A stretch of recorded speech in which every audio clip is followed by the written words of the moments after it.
pernah menanyakan sebuah pertanyaan yang kami ajukan kepada Syekh Abdul Aziz Ar-Rayis hafizallahu taala berkaitan dengan waktu zikir dan pekan tersebut. Maka kami menanyakan, mata tabda'u azkarus sabah wal masa wa mata tantahi? Kapan sebetulnya waktu zikir dan petang itu dan kapan berakhirnya? Maka beliau mengatakan, Syekh Abdul Aziz Ar-Rayis mengatakan, qad hasala bainal ulama nizaun fi dzalik.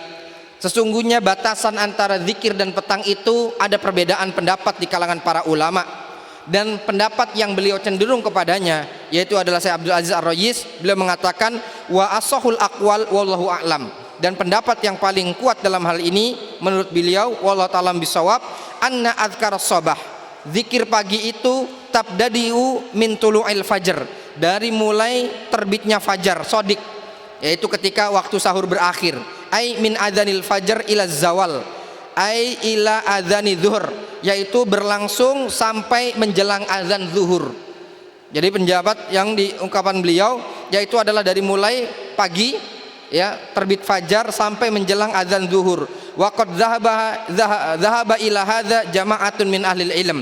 Ya, beberapa banyak di kalangan para ulama berpendapat tentang hal ini.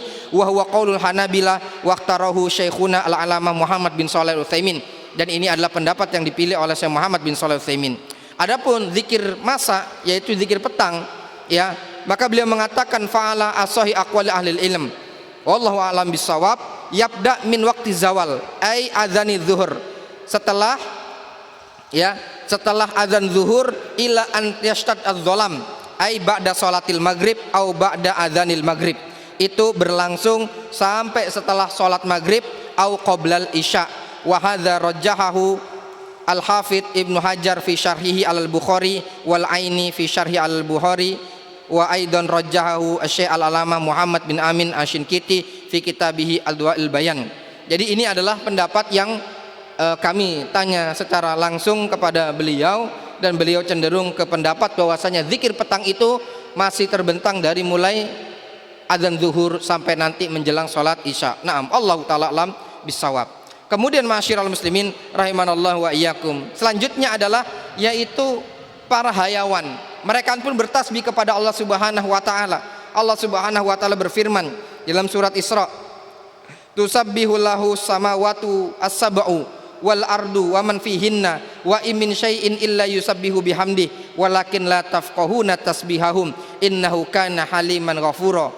Dan para langit bertasbih kepadanya, begitu juga bumi-bumi dan apa yang berada di dalamnya, wa in min syai'in, dan segala sesuatu mereka tersebut bertasbih kepada Allah Ta'ala, tetapi kita yang tidak mengetahui bagaimana cara tasbihnya mereka.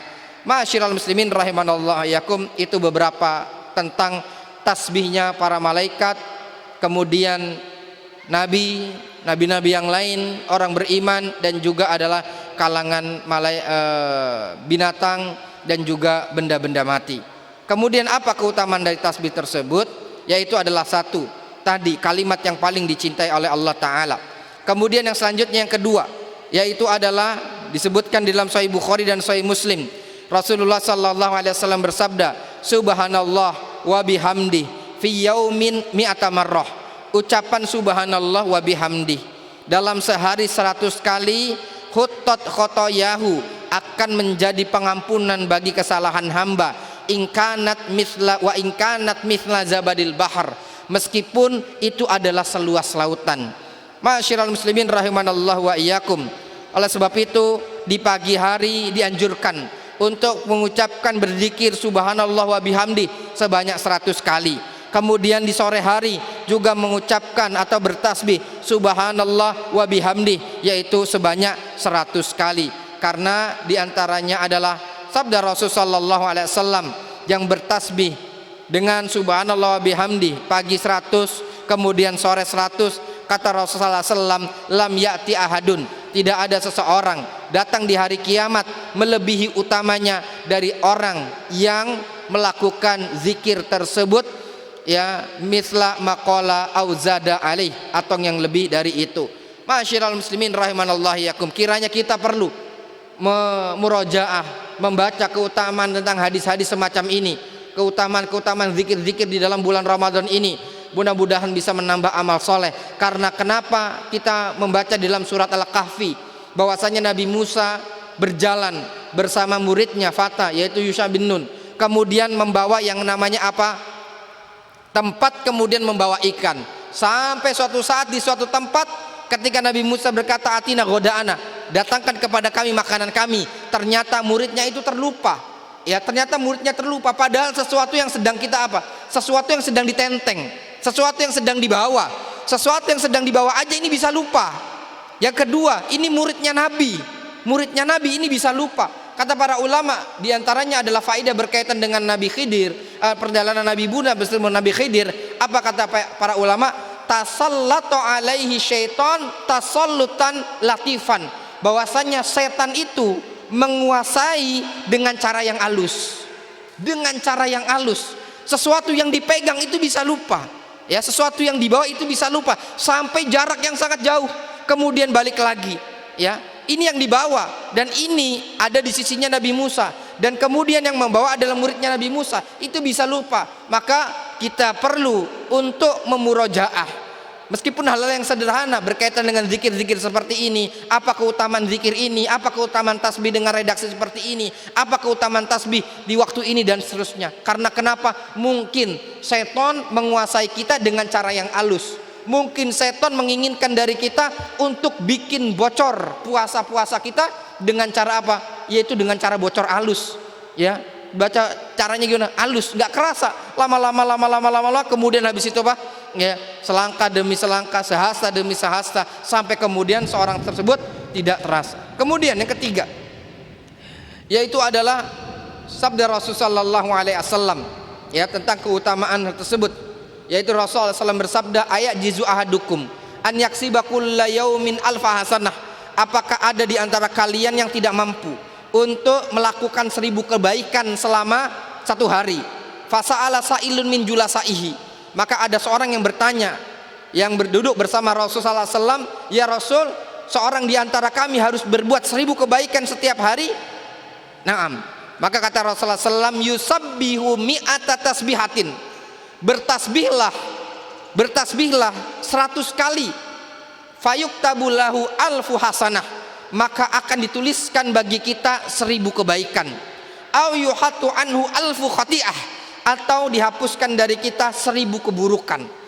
Ma'asyiral muslimin rahimanallahu wa iyyakum, tatkala kita berkendara, tatkala kita berjalan, tatkala kita pulang, tatkala seorang ibu sedang masak, tatkala seorang ibu sedang menyiapkan menu berbuka, tatkala seorang tersebut sedang menyuci pakaian, tatkala seorang ibu sedang menyuci pakaian atau menyetrika pakaian, atau sedang yaitu mengeloni anaknya dan segala macamnya, maka ada kesempatan di situ seorang bisa bertasbih sebanyak 100 kali. Maka tasbih itu akan mendatangkan kepadanya yaitu adalah 1000 kebaikan. Ya, bisa mendatangkan 1000 kebaikan atau dihapus dari 1000 keburukan. Kemudian yang keempat, yaitu adalah yang diriwayatkan oleh Al-Imam Bukhari dan Imam Muslim di dalam sahihnya. Rasulullah sallallahu alaihi wasallam bersabda, kalimatani habibatani ila rahman, khafifatani ala lisan, thaqilatani fil mizan, subhanallah wa bihamdi, subhanallahil azim. 2 kalimat yang paling dicintai oleh Allah Subhanahu wa taala, mudah untuk diucapkan, kemudian berat di dalam timbangan, yaitu adalah kalimat subhanallah wa bihamdi, subhanallahil azim. Ma'asyiral muslimin, mudah bagi kita untuk mengucapkannya dalam kondisi berbagai macam pun, maka kita bisa lakukan. 2 ulama, ya, saya bawakan satu, Al-Imam Al-Bukhari membawakan hadis ini di hadis terakhir di dalam Sahih Bukharinya. Ya, hadis ini dibawakan oleh Imam Bukhari adalah di hadis terakhir di dalam Sahih Bukhari. Artinya apa? Bahwasanya untuk menjalankan syariat ini begitu banyak kemudahan. Di antaranya adalah beliau datangkan dengan redaksi yang mudah. Kemudian Al-Imam Ibn Rajab Al-Hambali, ketika beliau melengkapi hadis arba'in yang 42, kemudian beliau lengkapi menjadi 50, maka kemudian beliau berakan sebuah hadis, ya Rasulullah SAW, inna syara'i al-Islam qad kasurat. Ya Rasul, sesungguhnya syariat Islam ini sudah sangat banyak sekali. Kita belajar tafsir nggak kelar-kelar, kita belajar arba'in nawawi bertahun-tahun belum kelar-kelar, kemudian kita belajar kitab tauhid juga masih terus belajar, kemudian kita belum lagi menyelesaikan tentang pembahasan adab akhlak. begitu banyak syariat Islam ini untuk kita baru pelajari, itu belum kelarnya. Maka kemudian Rasulullah SAW mengatakan, bagaimana kemudian memudahkan bagi kita, Rasul memberikan jalan keluar dan kemudian memberikan solusi, dan ini dibawakan oleh Al-Imam Ibnu Rajab hadisnya di hadis terakhir di dalam Arba'in Nawawi. Apa? Beliau membawakan mazala lisanuka ratban bidzikrillah, yaitu adalah senantiasa lisanmu basah kepada Allah Ta'ala, berzikir kepada Allah Ta'ala. Setelah menyebutkan 50 hadis di Arba'in Nawawi bertambah tambahannya yang ditutup dengan syariat Islam itu banyak. Lalu bagaimana kita mulai dari yang seperti apa? Maka Rasul mengatakan ratban bidzikrillah, lakukan dari yang paling mudah, yaitu berzikir. Karena zikir adalah di antara yang paling mudah. Di antara yang paling mudah tersebut adalah zikir dengan tasbih tadi. Nah, kemudian yang selanjutnya adalah yaitu agama Islam ini adalah datang dengan kemudahan. Maka kita bisa menjalankan hal-hal yang sesuai bisa kita lakukan. Fattaqullaha mastata'tum. Adapun zikir-zikir seperti ini maka kita bisa lakukan di berbagai macam keadaan. Ma'asyiral muslimin rahimanallah wa iyyakum. Mudah-mudahan ini adalah di antara hal-hal yang bisa mendatangkan yaitu semangat kepada kita untuk beramal soleh. Dan saya bawakan di dalam penutup kesempatan ini apa yang dibawakan oleh Syekh Masyhur bin Hasan Salman di dalam Ta'liqat Al-Asariyah Al-Manzumah As-Sa'diyah. Beliau mengatakan, membawakan satu riwayat dalam surat Yunus ketika Allah Subhanahu wa taala berfirman, wa akhiru da'wahum anil hamdulillahi rabbil alamin, dan akhir ucapan mereka adalah alhamdulillahi rabbil alamin. Beliau membawakan riwayat dari Al-Imam Al-Qurtubi di dalam tafsirnya, qila, dikatakan inna ahlal jannah, orang-orang penduduk surga, idza marra bihim toir, ketika lewat kepada mereka burung, istahau, kemudian mereka berkeinginan untuk mengkonsumsi, untuk makan, untuk berhasrat kepada burung tersebut. Qalu, mereka mengatakan subhanakallahumma, ya, fayatihil malak bimastahau, ya, kemudian ucapan subhanallah adalah permintaan mereka kepada makanan-makanan yang ada di surga. Kemudian kalau sudah mereka makan, mereka mengatakan hamidullah, mereka memuji Allah Subhanahu wa taala. Maka kemudian dikatakan fasu'aluhum bilafit tasbih, orang-orang yang ada di surga mereka minta tentang apa yang mereka inginkan dengan lafaz tasbih, dan kemudian mereka menutup permintaan mereka kalau mereka sudah kenyang dengan mengucapkan hamdalah.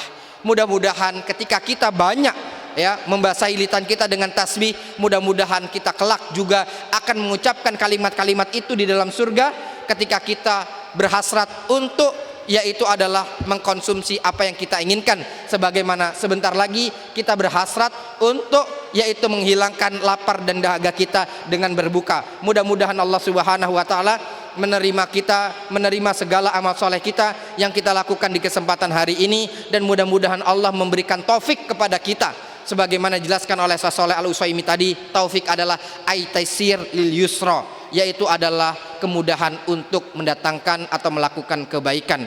Mudah-mudahan Allah berikan taufik kepada kita sekalian. Kurang lebihnya ini saja yang dapat kami sampaikan. Mudah-mudahan Allah Subhanahu wa taala senantiasa memberikan pertolongan kepada kita untuk melakukan berbagai macam ketaatan di jalan Allah Subhanahu wa taala. Wassallallahu nabiyana Muhammadin wa ala alihi wa sahbihi wasallam. Subhanakallahumma wa bihamdika asyhadu an la ilaha illa anta astaghfiruka wa atubu ilaik. Wassalamualaikum warahmatullahi wabarakatuh.